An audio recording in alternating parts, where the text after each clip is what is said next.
Hello shipmates and welcome to the 5 Minute Mariner. In this episode we're going to be beginning our new series of If It Ain't Broke, Don't Fix It. In each episode we're going to be taking a look at an old engineering drawing of equipment and appreciate them for the craft and artwork that they truly are. Then I'm going to go through how that piece of equipment worked. This was inspired by a book that I recently came across in a charity shop. The book is called Naval Marine Engineering Practice and it was written by the Admiralty and printed in our Majesty stationery office. The book was written in 1952 and reprinted in 1955. That's the version I've got here. Now at the time, the cost was £1 and 5 shillings. I mainly got it as an interest piece just because I was kind of curious about what it was, but I was immediately blown away by the utter beauty of the technical drawings that were inside. And if we just have a quick look, if we just have a quick scan through, we can see some of the drawings that I'm talking about here. Now, the book has been well used over the years and there's lots of notes and stains and marks and ultimately it's just fantastic to own it. But as I was kind of flicking through the pages and admiring some of these diagrams for what they were, and I was struck with a realisation, a kind of a sad one, that it's quite likely that given the age of this book, people will never actually get to see these diagrams again. And in some ways that is a great shame, because these diagrams were all done by hand and they were being drawn at the time by extraordinarily well qualified and experienced and professional draftsmen and women. And it was more than just an ability to draw. These drawings are explanations. They are instruction manuals into how these pieces of equipment work. Deciding how to lay something out, how to draw it, what components to include, which components to omit, where to include them, where to omit them, is in some ways an art form. Really, I think that this book and books like it are actually a kind of masterpiece of technical expertise. And so I thought, wouldn't it be great if we could appreciate some of these drawings just for the technical detail that they provide, and as well as that, also have a look at how that piece of equipment actually works. And so in today's video, we're going to be taking a look in Chapter 1 about boilers. And the first diagram I want to take a look at is here on pages 8 and 9. And what we have here is the Admiralty Type Three-Drum Boiler, Southampton Class. Here is a cutaway version of the drawing, and on the right hand side we have an end-on elevation of the drawing as well. I've got to say, I'm incredibly blown away by the sheer level of detail that goes into these. Just look at the incredible attention to detail on the piping, on the brickwork, on the valves themselves, and just think, look at even like the curves, the detail of the curves. And imagine the difficulty of producing a drawing like this by hand. There is no master version to look at.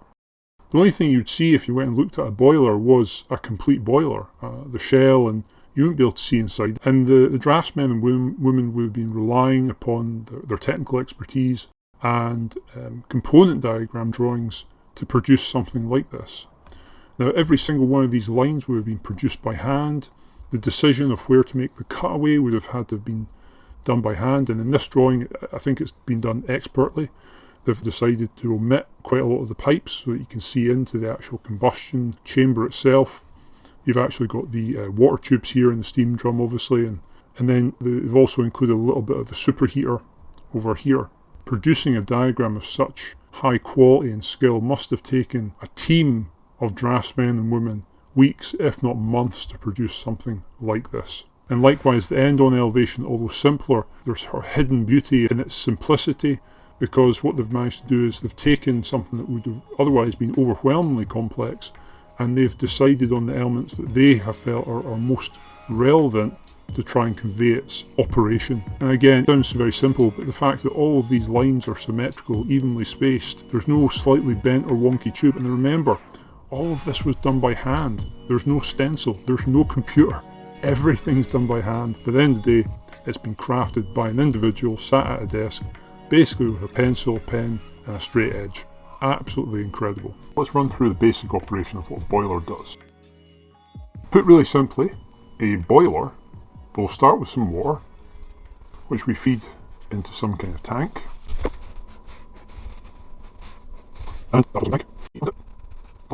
And that starts getting fed into the water, and then this starts to boil the water, and eventually steam starts to form inside the chamber, and eventually the chamber will fill with steam. Now At this point, we want to siphon that steam off because it now has energy, and you can then send it places and make it do things for us. So one of the ways we do that is obviously with pipe work, and send it to the likes of turbines. Now this high pressure stuff that we're producing here can be anything between 18 to 30 bar in most modern boilers.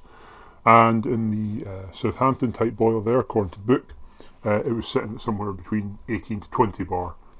Let's take a slightly more in-depth look inside the boiler. Inside the boiler and what's going on here, and I've already drawn a little bit in it just to get started. So we start with a water tank of fresh water. Now this will be water that's produced on board, usually through reverse osmosis of a pump here. Draws from the tank and sends it through a heater here. We'll see how that works in just a second. And then from there it takes it and it feeds it into the water drums at the bottom here. So one pipe going in, and this pipe will loop around the back, comes around here and feeds into this water drum over here. So these drums will fill with water, or they'll be filled with water, and they'll have to be constantly filled with water. Now there'll be generating tubes, or pipes, technical terms, which connect the drums together. I'll only draw a couple in here for simplicity's sake. And in here, these will also fill up with water. Now it's important these are filled with water because if they become empty, the tubes will overheat. The water actually acts to cool the tubes, stop them overheating. And if they do overheat, they can become weaker, they can rupture, and eventually they can even become brittle and explode.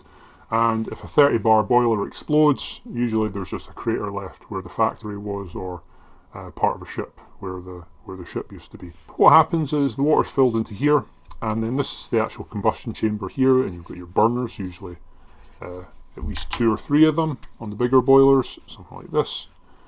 And these are effectively just flamethrowers, glorified flamethrowers, burners.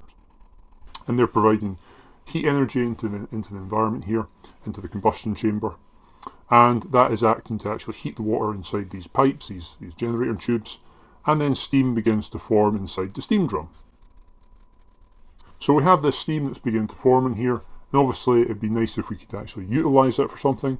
So what they then tend to do is they take the steam out of the drum, and they pass it through what's known as a superheater.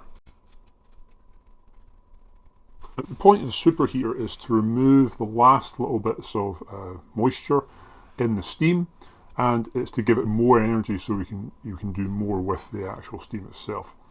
And the beauty of the superheater is it's not actually using extra energy, if you like, it's not taking more. What it does is it's more tubes, it's basically another collection of tubes that the steam flows through, but it utilises the exhaust from the burners, the hot exhaust that still has energy. And what happens is that exhaust is passed out via the original generation tubes through the superheater, and then through another heater, which is then used to warm the incoming water into the boiler in the first place.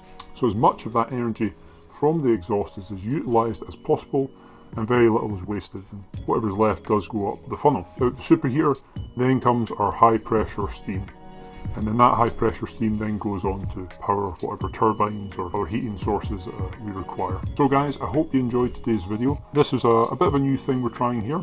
I hope you liked it. Please let us know in the comments if you liked what we've done today. Sorry today's episode was a bit longer than normal. Obviously we had to introduce a new series. Going forward, all the future episodes will follow the format of introducing a new piece of equipment, and then we'll talk through the basic process and then a bit of a more detailed look at it as well.